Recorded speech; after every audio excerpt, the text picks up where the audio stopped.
Hey everyone, long time no see. This is just a very quick message to welcome you to part 2 of our course in which we do it entirely online. It is a strange time that we live in.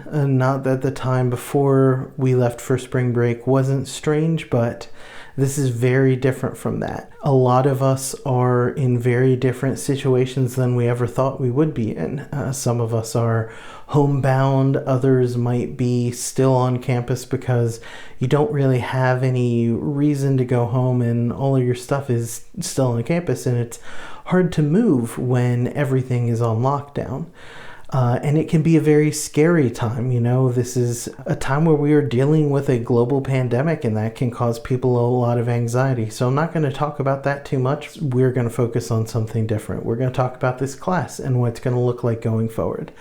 So first of all, I would encourage you to check out Unit 3 in our D2L page. That has a lot of details about what the course is going to look like going forward. That has a lot of details about what your assignments are going to look like, what each week will look like, so that you have an idea of what you're stepping into. In many respects, our course will not be terribly different from what it was before, except that we are going to have some unconventional ways of communicating with each other. The first among them being that rather than having a kind of in-class guided discussion, I'm going to be doing YouTube live streams. So you are going to hear me say a lot.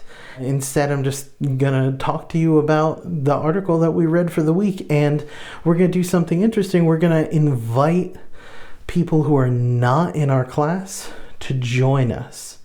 And I'm doing this because there might be people who are looking for conceptual tools, who are looking for things to think about, new ways to think that are very different from what they're used to. They might find comfort in what philosophers for centuries have found comforting, which is the life of the mind.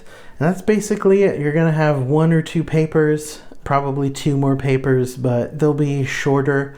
You will have plenty of time to do them, and our class is going to have to change, but the questions are still going to remain. The questions of what is the legacy of colonialism? How do we wrestle with mixed identity? How do we deal with race, class, gender, etc. in light of different ways of thinking? And how do we get beyond ways of thinking that bring us to places of what Nelson Maldonado Torres would call metaphysical catastrophe? I'm excited to take on this new challenge, but I'm more excited that I've got y'all with me. So I hope that you are doing well. I hope you are resting, taking care of each other, washing your hands, don't touch your face, and I will see you online somewhere. Take care, everybody.